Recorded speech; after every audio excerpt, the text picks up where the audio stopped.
Olá pessoal, tudo bem com vocês? Muito boa tarde. E agora vamos começar a apresentação do que ocorre quando o usuário digita www.akamai.com até o conteúdo aparecer. Eu vou explicar alguns conceitos resumidamente aqui de primeira instância, mas eu apresentarei eles em mais detalhe futuramente. Bom, os principais são DNS, também tem o CDN e o TCP e HTTP. O DNS é Domain Name System, Sistema de Nome de Domínio, e ele é responsável por fazer a comunicação entre o nome de domínio e o IP, porque os computadores eles não entendem o que é um IP, um domínio, quer dizer.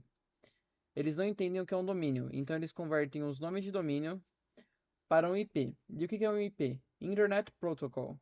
É protocolo de internet. E esse protocolo de internet é literalmente responsável pelo endereçamento dos sites e conteúdos da internet. E daí, acontece que, quando o DNS é utilizado, ele converte o valor de domínio para um IP. Ele localiza qual é o IP desse domínio. Só estou colocando exemplo aqui.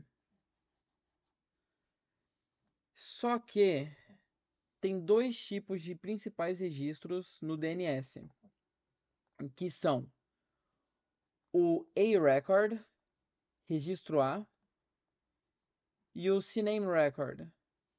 CNAME Record. O CNAME Record, ele é responsável por fazer a conversão de um domínio para o outro. Como assim? Ele pega o endereço de um domínio, por exemplo, www.akamai.com, não, só akamai.com. akamai.com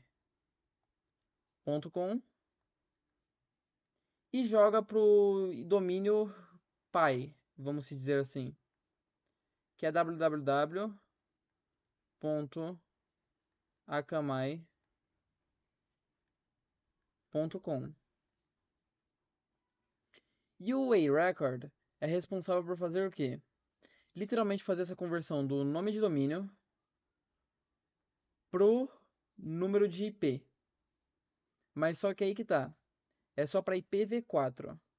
O IPv4 é a versão 4 do IP, que só chega até 4 slots e chega de 0 até 255 caracteres. Não é caracteres. É um número que vai de 0 a 225 e 55 bits, se eu não me engano.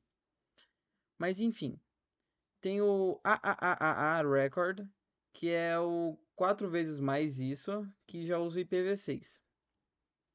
Mas enfim, se eu estiver enganado, vocês me corrijam.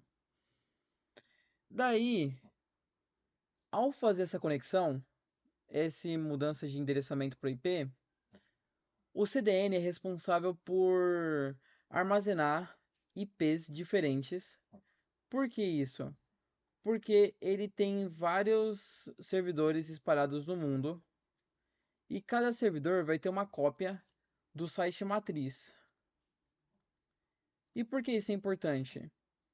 É importante porque isso garante com que os conteúdos sejam entregues com uma velocidade melhor, porque vai estar mais próximo dos usuários finais. E também garante que se tiver a derrubada de um dos servidores, o outro pode ser utilizado sem problemas. Então garante a não sobrecarga do domínio matriz, do IP matriz ou site matriz. E quando você acessa um site que está usando um CDN, vai jogar para o endereço do CDN de IP. E é basicamente isso. O CDN é responsável por armazenar vários sites com várias cópias de vários locais matrizes. E daí tem o TCP. Quando você faz uma requisição de uma URL, como www.akamai.com, o TCP é responsável por fazer a conexão entre o navegador e o servidor. Navegador e servidor. E essa conexão com o navegador e servidor é feita para garantir a entrega de ordens correta na ordem correta e é para garantir que os dados cheguem de maneira segura. Então, eles fazem uma série de protocolos no cabeçalho TCP que fazem as flags. E as flags são responsáveis por enviar sinalizadores para o servidor. E esses sinalizadores são utilizados para estabelecer uma conexão. E nessa conexão eles enviam dados. E um dos dados que eu vou mencionar hoje é o HTTP, Hypertext Transfer Protocol, protocolo de transferência de hipertexto. É responsável por fazer a requisição do servidor web dos conteúdos das páginas web, como HTML, CSS e JavaScript. E faz a requisição e carrega o conteúdo da internet. Bom, é basicamente isso que eu tenho para dizer, mas eu falarei um pouquinho mais sobre os outros temas, que são fundamentos, modelo TCP/IP, IP mais roteamento, DNS, TCP, HTTP, Web Server e CDN. Vão ser esses os tópicos que eu vou mencionar em seguida. Muito obrigado.